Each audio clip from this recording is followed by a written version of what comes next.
Bonjour, je m'appelle Lily Huynh et aujourd'hui, je vais vous présenter mon projet d'intégration dans le cadre du diplôme d'études professionnelles approfondies de troisième cycle en physiothérapie avancée en neuromusculo-squelettique. Mon projet porte sur l'implantation d'un nouveau modèle de soins intégrant un physiothérapeute en pratique avancée en clinique de médecine du sport pédiatrique au CHU Sainte-Justine. Donc, la médecine du sport est une surspécialité visant la prévention, le diagnostic et le traitement des blessures induites par le sport et par l'exercice ou pouvant affecter les performances sportives. Fait que si on parle d'une clientèle pédiatrique, elle s'adresse pas mal à tout le monde puisque presque 100% des jeunes font au moins de l'éducation physique. C'est pourquoi la plupart des centres hospitaliers pédiatriques américains ont leur propre service de médecine du sport. Actuellement, au Canada, il n'existe aucun corridor de soins adapté ni de clinique organisée pour cette clientèle. Ceci entraîne ces patients dans une espèce de labyrinthe où ils sont confrontés à de multiples visites inutiles, des références non optimales, une divergence de prise en charge, des examens complémentaires retardés, ainsi que des délais importants avant de voir le bon intervenant. Ce phénomène crée un aspect de chronicité chez la condition de ces patients-là et une augmentation du taux de sédentarité chez les jeunes. Ce phénomène entraîne aussi une surcharge significative sur notre système de la santé, entraînant des coûts importants et inutiles et une utilisation non optimale des ressources. C'est pourquoi, au CHU Sainte-Justine, une première clinique interdisciplinaire en médecine du sport pédiatrique canadienne est en développement et vise l'intégration d'un physiothérapeute en pratique avancée dans son équipe clinique.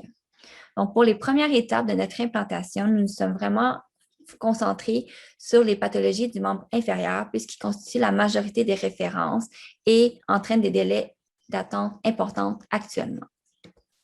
Donc, la phase 1 de notre implantation a servi à la création du service de médecine du sport, à l'organisation clinico-administrative, à la formation du PPA, au développement des algorithmes de soins standardisés ainsi qu'à la gestion des requêtes.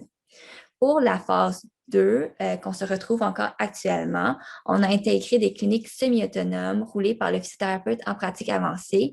Donc, il a sa propre liste de patients qu'il évalue, pose un libellé diagnostic et établit la conduite à suivre. Toutefois, tous ces cas-là sont révisés et réexaminés par le chirurgien orthopédiste. Donc, les résultats que je vais vous présenter aujourd'hui, ce sont des résultats qui ont été collectés sur 4 cliniques au mois de juin, dont 32 patients vus par le PPA. Vous avez la liste de diagnostics sur cette diapo-ci. La durée moyenne de consultation était de 27,5 minutes avec un taux de référence en chirurgie orthopédiste de seulement 12,5 %. Suite à la révision puis à la réexamination du cas, on retrouve un accord diagnostic et un accord de prise en charge de 100% entre le PPA et le chirurgien orthopédiste.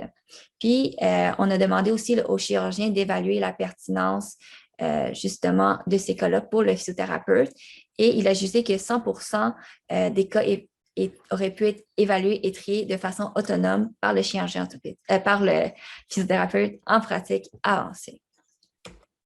Donc, en conclusion, même si la COVID a retardé le départ de l'implantation de notre clinique, puis on n'a pas le nombre de résultats voulus à cette date-ci, à la lumière de ces résultats préliminaires, l'intégration d'un physiothérapeute en pratique avancée en médecine du sport pédiatrique a quand même un potentiel de diminuer les coûts par patient tout en maintenant une bonne qualité de soins et de services.